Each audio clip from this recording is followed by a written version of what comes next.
some people don't have the, is it empathy? Mm-hmm. Is that the word? Is that right? Empathy, compassion, whatever it is. There you go. See, I know my words. That's the first time you got a word right. Yes. He's shit with words.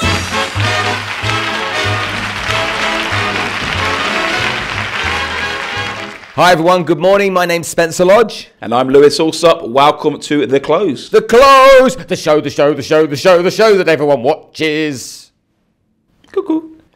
Jokes? No, I haven't got any. No, I haven't. I genuinely have I got any jokes? No, I ain't. Not right now. Give me 10 seconds. No, I don't have a joke. You mean you only have like 3 jokes and that's it? And we've used them on the previous series. That's it, we're done, mate. I'll have to Google some later. Right, okay, send us jokes, okay? So we see if Lewis can some more for his repertoire. Welcome to The Close. I hope you're enjoying being out there and working hard through the summer months in Dubai. It's bloody hot out there right now, isn't it? It's like a sauna, isn't it? It's the problem. It is very, very hot. You go outside, your glasses. I haven't got any glasses at the moment. You have, but they must steam up. Steam up straight away. Yeah. Your lens on your camera on your phone steams up as well. Yeah. Before you know it. For those of you that don't live here in Dubai, guess what? It's hot here. Don't come in the summer. It's really hot. Come other months. Cheap flights though, so maybe do come. you meet these people and they're like, oh yeah, no, I came on holiday to Dubai in August. It's £100 a flight. I'm coming. Yeah, good luck with that. I've got a really cheap dinner at the Burj Al Arab. It's empty, love. There's no one here. There's no chefs. There's no butlers. But as you know, we talk all things real estate, all things sales, how people can be successful in the world of real estate and how they can go out and develop their sales skills. And Lewis and I have been running the first season that some of you would have seen by now. For those of you that are watching, probably you've seen it all. Okay, if we can improve it, let us know. It's important that you do. So what are we talking about today? What do you want to talk about? I can't believe it. You forgot. You forgot. You forgot. We'll be talking about sales burnout, weren't we? Is that what we were going to talk dealing with about? rejection, I thought we were talking about today. No? Yes? I think it's sales burnout. I've got it here. Yes, burnout. That's See? right. Sales burnout. You're right. Before, though, Yeah. You've been watching the football? Yes. Okay, Yeah. you saw England beat Panama. Obviously, 6-1. Okay, Amma told us earlier that he didn't even think Panama was a country. No, I know. He said it was just a jail, didn't he? Just a jail? I didn't know it was took us 30 seconds to bring it in. I didn't know it was a country.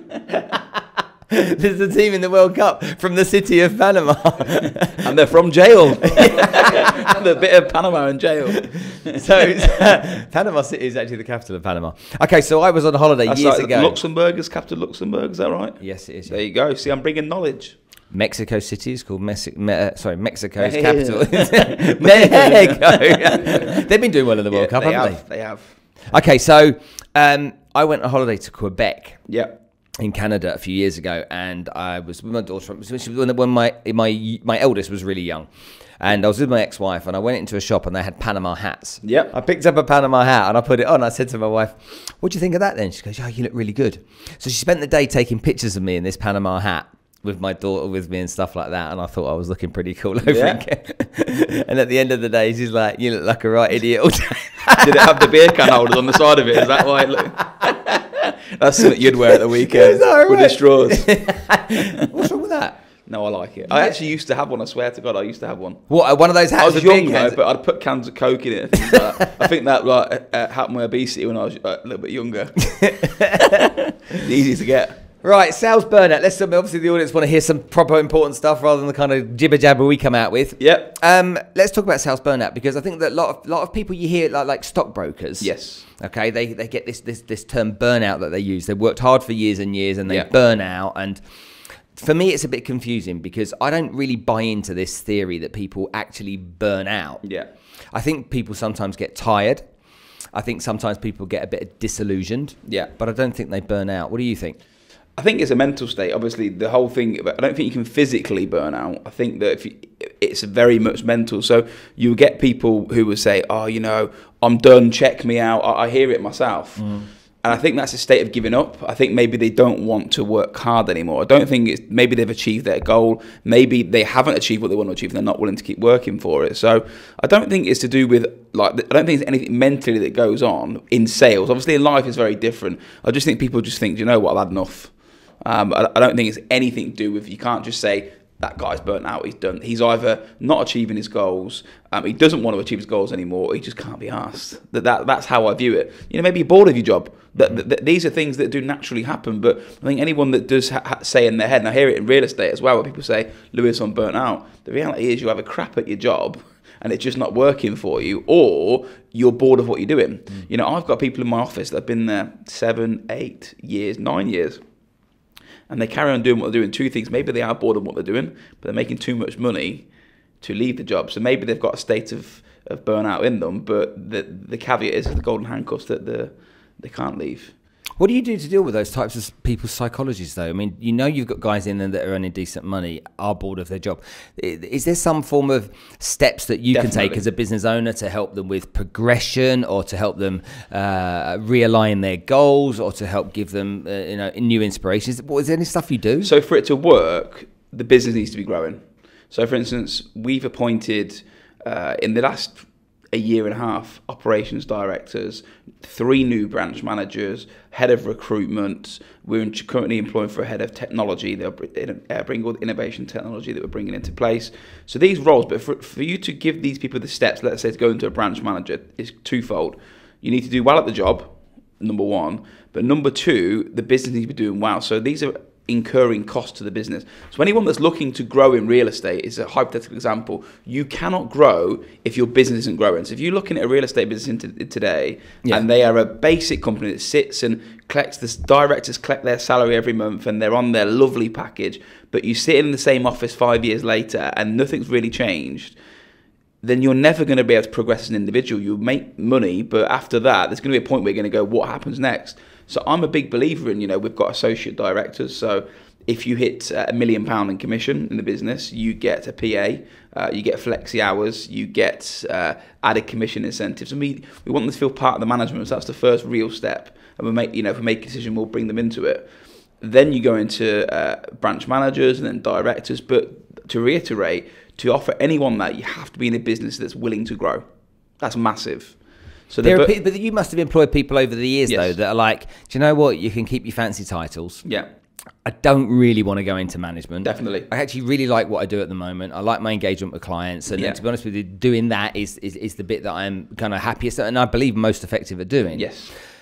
Those types of people, do you focus on the financial aspect of where they can grow, or do you focus on maybe the mentality around them winning and being recognized as being top people in the business? And what do you do? It's such a difficult one, because in our job, there's a guy that works with me. He's been with me like 8 years. One of probably my closest friends, and he's come to me so many times knocking on my door saying, "What can I do? What can I do?" And the amount of money he earns, he can't go into management. Managers, my sales staff earn more money month to month than me. As my basic salary versus their income, probably a lot more, especially my top 3 people. So they can't really leave. The only way to keep these people... Is that why you've only got a waistcoat and not a jacket today? I know, because you couldn't afford the... Sleeves are gone, mate. You couldn't afford the jacket. You got no sleeves on your shirt underneath there. That's kind of that. Fred Flintstone. Triple dip recession. But... what was I talking about? You've put me off then. You're talking about the guy that works for you. So he's made money. He's at the stage. He does really well. He earns more than you earn. So he can't really leave his role. So he can't really go into a management-only role, because I can't pay him 200,000 dirhams a month, because it's just ridiculous. There's no role for that. So there's 2 things I can do. First of all, elevate his role, which I've done. When we grow, maybe he'll take on the next role of being a fee-earning branch manager. But the most important thing, if you can't do any of that, is you have to keep them learning. That's probably the most important thing, with all the things that go on in the world, like your technology, and I was talking to you before about some technology we're working on, and talking about different ways that the world is going on. So I'm on Instagram. I've been on there for a week, and we've got 580 followers, whatever, in a week. I'm already seeing the engagement I'm getting off that is incredible. Like agents, sellers, developers all coming to me. So I think it's important that going to the burnout, if you're at that stage, you've got to be willing to learn and try new things, because your job can completely change in a week if you're willing to learn about social media or about augmented reality or what AI or anything like that, but you've got to learn. And some people are not willing to learn, and that's when I see the burnout happening. They just carry on making 100 calls. They carry on doing that, and they get to the point when it comes to 9 a.m. and they go, bloody hell, another 900 calls or in the week or 100 calls a day. And you don't need to do that, like you said. I believe in proactivity, but if you're willing to learn, the burnout will stop, in my opinion. Do you think that if somebody then is in a position in sales, they want to go into management, they want to grow, that's obviously a positive thing. Definitely. Do you think that that companies really spend as much time professionally training salespeople to become professional managers? No way. See, for me, I think your best salespeople are not always your best managers. No, not always. I've met people, and we've got people that have had in our books before that have been amazing salespeople, but to be an artificial manager, I think it takes a couple of things. I think you need to be able to be very good with people. You need to be a chameleon, and you need to be able to make a decision and just do it. And some people that I've met in sales, maybe they're too brash, maybe they're too friendly. And they don't always make the best salespeople, and I don't think you can train that, to be honest with you. I think there's certain things you can say, this is what you've got to do, but I think in my personality, I could sit with you and we can have banter. But if I was sitting I'd sort of go, hello, Mum, how are you? And I'd be an old 90-year-old Englishman. But it depends who you're with, isn't it? Yeah. And I think some people don't have the is it empathy? Mm-hmm. Is that the word? Is that right? Empathy, compassion, whatever it is. There you go. See, I know my words. That's the first time you got a word right. Yes. You shit with words. I don't know what you're spontaneously talking about. That's another big one. There you go. Biodegradable, learned that at school as well. Wow. That is impressive from Lewis. You can spell it. And he got a B in drama. B, yeah. I did. Did you get a B, yeah? Yeah, I did get a B, yeah. Nothing else, though. So, yeah, just learning. Learning is massive. If you're not willing to learn, you will burn out. Okay, so if I was working in your organisation, yes. I was a salesperson, yep. and you'd identified maybe that I had the ability or the personality or the character to be a potential future manager for your business. Yes. What courses will you send me on? You won't go any courses externally. Okay. With me, but listen, other companies have different ways. So would I send them to your company? Yes, 100%. I'm not saying that because we're on the show. I've watched what you've done. I've sat in your seminars, and I know that what you can bring is very good. But between myself and the management and directors, you work out the man hours of operating that company. There's enough within our business to be able to set someone up and manage them. So you'll probably get 50, 60, 70 hours over the course of 6 months from us in training. We'll take you in 1, 2, 3. Okay, so it's internal training. Yeah, it's all internal. Internal structured training. So I'll give you a basic example. Yeah, so in our Springs office now, so there's a guy called Jamal who is my wife's sister's fiance. So he's like my brother-in-law, effectively. But he come if they get married. Yeah, they're going to get married. They book their venue. So hopefully they'll get married. Touch wood. Harsh, that is. Well, then it's only fiance. Might not happen. Wow. So he's been in the business about 4 years, and he's gone on and accelerated incredibly. He's probably the top 3 agents in the company from a dead start. So he's done really, really well. And I've spotted him, just going back to spotting people. He wasn't doing real estate. He was selling windows, not as in Windows. I always say it, piss out and say it as Windows. Not as in Windows, as it's in the technology window. system. Yeah, OS. Selling Windows and but doors. I always tell everyone, you sell Windows. He's like, no, I don't sell technology. Anyway, so I spotted him. He's done really well, and he's got the right mentality and understanding to go into this role. So when we took him onto the role to go onto the branch manager, so the first thing we do is sit down and we spend probably an hour a week before we going into the role for, let's say, 4 months before, and we'll sit with the sales director and we'll set up his systems. So his systems will start to look at what he should be looking for in the branch. So if your agent hasn't booked any viewings, whatever it is, we'll set his software up. Then we'll show him how to do the meetings. We'll show him how to upskill people. We'll then show him how to set targets and follow up. So we'll give him the basics of how to manage staff and try and give him an ethos understanding of what we're looking for, so he gets that. And we spend so much time with them that we try and drill it into them how we work as a manager and trying to get their mindset that you're now on this side of the fence, not that side. So it does take time, and people do fail it because sometimes they still keep their sales mentality. One of the best people who's learned from it is a guy called Mark Walters, who's end up running the business one day for us. He's so smart, but what he's so good at, he listens and he wants to learn. So he's got no technology at all in him, but he'll sit with me and go, tell me about this, tell me about this. And he takes it and understands it and he can talk about it. And when we set him into his role as going into sales director and one day being the managing director of the business, he just understands the business now, because going back to the main thing, he's willing to learn. And that's how he's progressed and how he's not burnt out 9 years on, because he's always learning what's going on. So he will have the training from me. He will pass that down and vice versa. So it's just coming internally from us is the basic answer to it. And do you think that it's easy to identify the people that are kind of in that I'm bored stage. I'm kind of... It could sort of come to you. I've got like 4 or 5, you know, I've got one specifically that comes to me now, the main guy that I'm talking about. And he's an amazing agent, and he's come to me with 2 years going, what can I do? What can I do? And the opportunity hasn't come. It will come, 100% it will come, but they normally do come to you. There's 2 signs. Either they'll come and knock on your door and say what's going on. That's normally within you a long time. But then you get other people where you just see them drift off. You see them, you know, they go from doing figures to not making calls or not speaking to clients. And you sort of, your job as a manager is to have the instinct to go, right, there's a problem here, and pick up on that. A lot of people don't understand that because they don't have the empathy. Can you say that again? See? Pretty good, yeah, man. About that. So tell me, let's say that guy sits and comes to you for 2 years and there isn't an opportunity for him yet. Yeah. You run the risk of him looking elsewhere, don't you? It's a catch-22. So when that did happen, we put them into the new roles, but where it's still fee earning but flexibility. So, and make them involved in management meetings and things like that. So they do have a feel of the part of the company and the management. But I think the big thing is you've got to explain to them what's going on. So if you use this person as an example, we're saying, look, the company are opening these branches. We want to open a branch here. If this comes up, would you be interested? Yes. So you discuss opportunities with them. So the one that we're talking about, I actually offered him the role on the Palm, and we discussed that, but there wasn't enough money in it being a manager from the money that he was earning going into that role. So I remember my first company, I worked for estate agents in the UK, Newman's. My manager come to me and said to me, this is not fair. You earn more money than me. So it's normal, you know, and the role that he's in, he's in, Jamaica Golf Estates. He drives a G-Wagon. The guy's got an amazing lifestyle. He's not going to give that up for a title.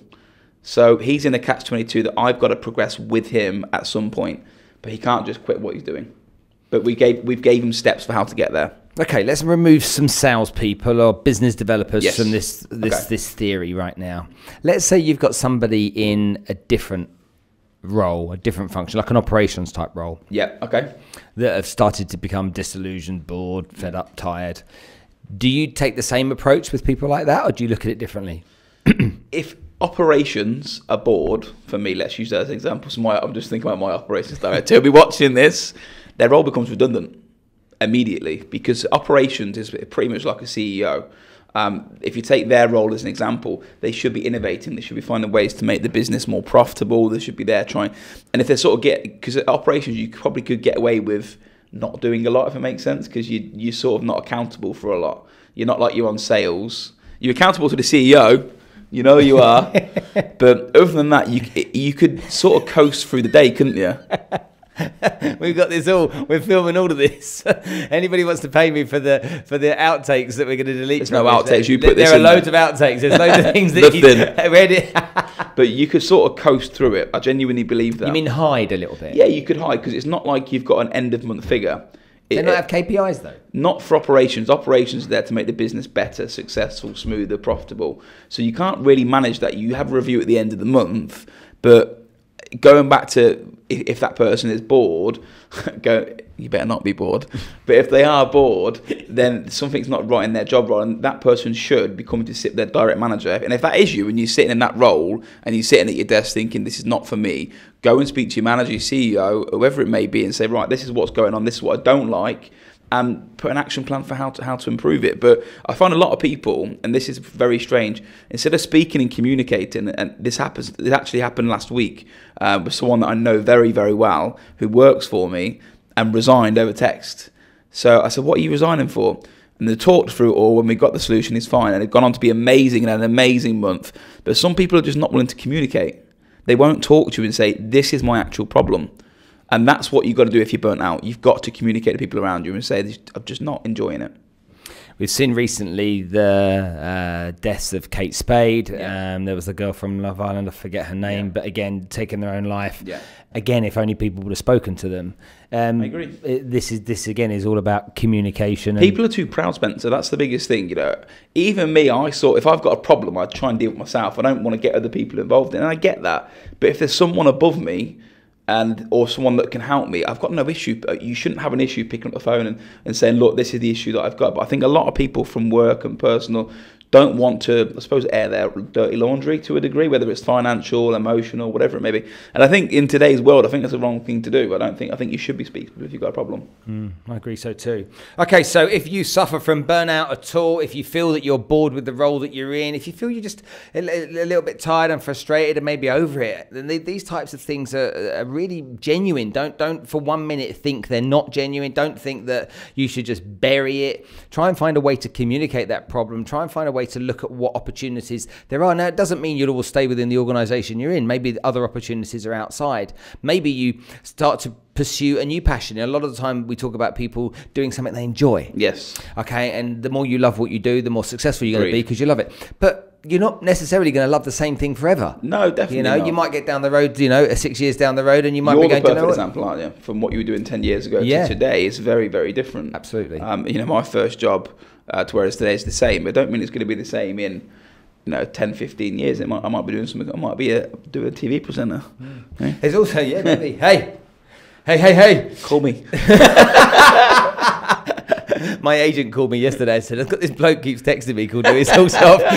Trying to get him a contract.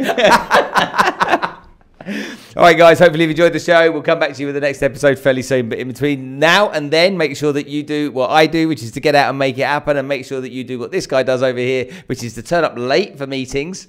Okay? Nice guy. And be a nice guy. But always learns big words and knows how to use them. We'll see you soon, folks.